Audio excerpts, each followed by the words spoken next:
Movie के शुरुआत में हम देखते हैं कि सबीना नाम की एक लड़की को जबरदस्ती एक हॉस्पिटल में लाया जाता है। दरअसल इसे एक मानसिक बीमारी है जिसमें वो अपने इमोशंस कंट्रोल नहीं कर पाती। उसे गुस्सा आना, हंसना, रोना, घबराना सब कुछ एक साथ हो जाता है। इसीलिए उसको इस हॉस्पिटल में लाया गया है और उसका इलाज यहां पर डॉक्टर कार्ल जुंग करेंगे।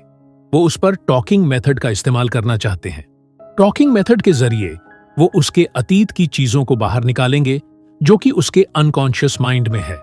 और इस मेथड को इमोशनल रिलीफ भी कहा जाता है, क्योंकि जब पेशेंट को घटना याद आती है तो इमोशनली उसको बहुत रिलीफ मिलता है, जिससे वो इस मानसिक बीमारी से बाहर आ सकती है। दरअसल ये पूरी की पूरी थ्योरी सिगमंड फ्रॉइड की है, लेकिन ये सिर्फ एक थ्योरी थी। इसीलिए दुनिया का कोई भी डॉक्टर इस मेथड को अपने पेशेंट्स के ऊपर इस्तेमाल नहीं करता, बल्कि सभी डॉक्टर अपने पेशेंट्स के ऊपर शॉक थेरेपी का इस्तेमाल करते हैं। लेकिन डॉक्टर कार्ल ये मेथड सबीना के ऊपर इस्तेमाल करना शुरू करते हैं और उसके सेशन के दौरान वो उसके पीछे बैठते हैं ताकि वो अपनी अतीत की गहराइयों में जाए तो वो उनकी वजह से डिस्ट्रैक्ट ना हो। असल में डॉक्टर कार्ल ये जानना चाहते हैं कि उसको ये मानसिक बीमारी क्यों हुई। अब वो उससे कई सवाल पूछते हैं, जिसके बाद डॉक्टर कार्ल को पता चलता है कि सबीना को ये मानसिक बीमारी उसके पिता की वजह से हुआ है। दरअसल सबीना जब मात्र 5 साल की थी तब उसकी जरा सी गलती के लिए उसके पिता उसको कपड़े उतारकर बहुत बुरी तरह से पीटते थे, जिसकी वजह से उसको काफी गुस्सा और रोना आया था। लेकिन ऐसा कई बार करने के बाद उसका सबकॉन्शियस माइंड इस तरह की सजा से एक्साइट होता था और उसको खुशी मिलती थी। इसीलिए बहुत छोटी उम्र से ही वो फिजिकल इंटीमेसी की ओर बढ़ने लगी। फिर जैसे जैसे वो बड़ी होती गई उसके पिता उसको सजा देते गए, जिसकी वजह से उसके दिमाग पर बहुत गहरा असर पड़ा और उसको ये मानसिक बीमारी हो गई।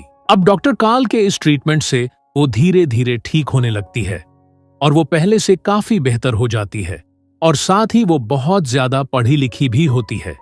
इसीलिए डॉक्टर अपने काम में उसकी मदद लेना शुरू कर देते हैं और सबीना पेशेंट्स की रिपोर्ट चेक करके डॉक्टर को अपना राय देती है।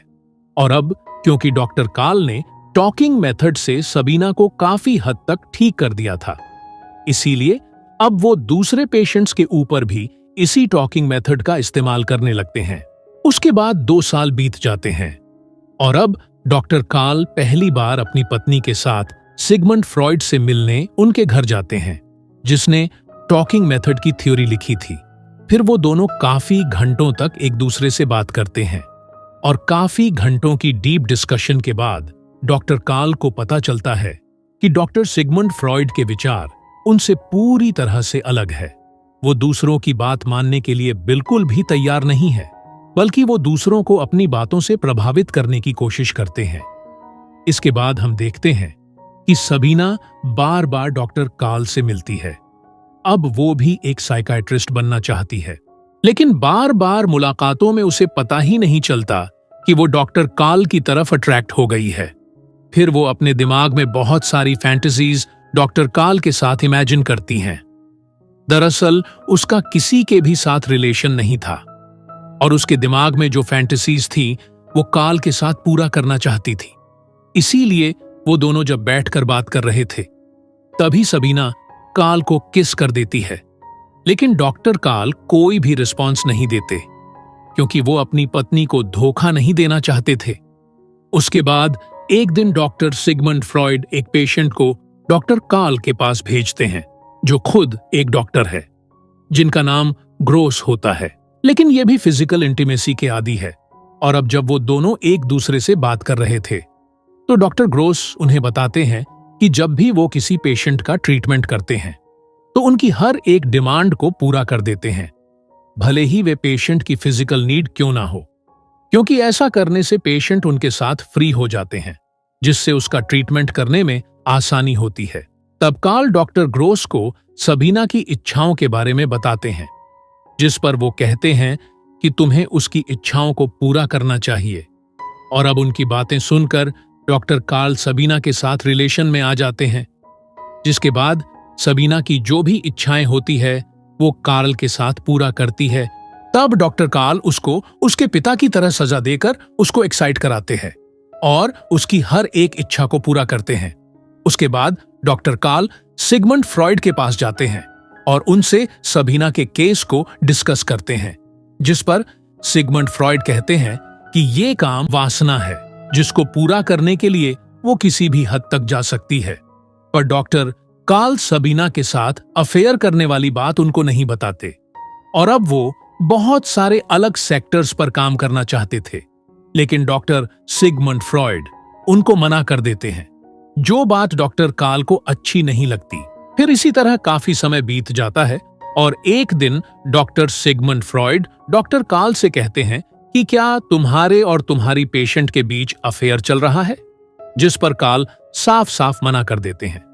दरअसल वो नहीं चाहते थे कि उनके अफेयर के बारे में किसी को पता चले। तब डॉक्टर सिगमंड फ्रॉइड कहते हैं कि कोई अनजान लड़की ने मुझे लेटर भेजा था कि उसका तुम्हारे साथ अफेयर चल रहा है, जिसे सुनने के बाद डॉक्टर कार्ल सबीना के पास जाते हैं और उससे ब्रेकअप कर लेते हैं, जिसके बाद एक बार फिर से सबीना मेंटली वीक होना शुरू हो जाती है और उसे अपनी मेडिकल की पढ़ाई पूरी करने के लिए किसी की मदद चाहिए थी। इसीलिए वो डॉक्टर सिगमंड फ्रॉइड को एक लेटर लिखती है, जिसमें वो अपनी और कार्ल के अफेयर के बारे में भी लिखती है, जिसके बाद सिगमंड फ्रॉइड कार्ल से दोबारा कंफर्म करते हैं। तब डॉक्टर कार्ल दोबारा से उनको मना कर देते हैं। उसके बाद सिगमंड फ्रॉइड सबीना को एक लेटर लिखते हैं और उसे अपना अपॉइंटमेंट नहीं देते, जिसे देखने के बाद सबीना को काफी बुरा लगता है। फिर वो डॉक्टर कार्ल से मिलने जाती है और उन्हें कहती है कि तुम्हें हमारे बारे में सिगमंड फ्रॉइड को बताना होगा, क्योंकि मुझे अपनी पढ़ाई में उनकी मदद चाहिए। अगर मैं चाहती तो तुम्हें बदनाम कर सकती थी, लेकिन मैंने ऐसा नहीं किया। दरअसल सबीना इनडायरेक्टली कार्ल को धमकी दे रही थी। तब ये सुनकर डॉक्टर कार्ल को उसकी बात माननी पड़ती है और वो सिगमंड फ्रॉइड के लिए एक लेटर लिखते हैं, जिसमें वो सब कुछ सच बता देते हैं, जिसे जानने के बाद सिगमंड फ्रॉइड सबीना को अपॉइंटमेंट दे देते हैं। अब इस लेटर की बात कार्ल की पत्नी को भी पता चल जाता है। फिर इसी तरह कुछ और साल गुजर जाते हैं और एक दिन सिगमंड फ्रॉइड और कार्ल अपनी टीम को लेकर अमेरिका जाते हैं ताकि दुनिया को इस साइको एनालिसिस के बारे में बताया जा सके। लेकिन जब इस बारे में मीटिंग हो रही होती है तो कार्ल और सिगमंड फ्रॉइड के बीच काफी आर्ग्यूमेंट्स होते हैं, क्योंकि हर एक पॉइंट में ये दोनों अलग अलग तरह से सोचते थे। इसीलिए यहां से उन दोनों के रास्ते अलग अलग हो जाते हैं। दरअसल डॉक्टर कार्ल सिर्फ अपने पेशेंट का इलाज नहीं करना चाहते थे, बल्कि वो उन्हें सोचने की फ्रीडम भी देना चाहते थे, ताकि वो अपने फ्यूचर में कुछ भी अच्छा कर सके, जिस तरह से उन्होंने सबीना के केस में किया था। लेकिन डॉक्टर सिगमंड फ्रॉइड पूरी तरह से अलग सोचते हैं। वो इस बीमारी के इलाज को और भी ज्यादा डेवलप करना चाहते हैं और पेशेंट के ठीक होने के बाद उन्हें उससे कोई मतलब नहीं होता। और अब क्योंकि डॉक्टर सिगमंड फ्रॉइड और कार्ल के बीच कोई बातचीत नहीं होती, इसीलिए कार्ल का मानसिक संतुलन बिगड़ जाता है और उनके सोचने की शक्ति भी कमजोर हो जाती है और वो एक बार फिर से सबीना के साथ अफेयर शुरू करना चाहते हैं। लेकिन अब सबीना ने फैसला कर लिया था कि वो दूसरे शहर शिफ्ट हो जाएगी, क्योंकि वो जानती थी कि डॉक्टर कार्ल अपनी पत्नी को नहीं छोड़ेंगे। इसका मतलब ये है कि उनके रिश्ते का कोई फ्यूचर नहीं है।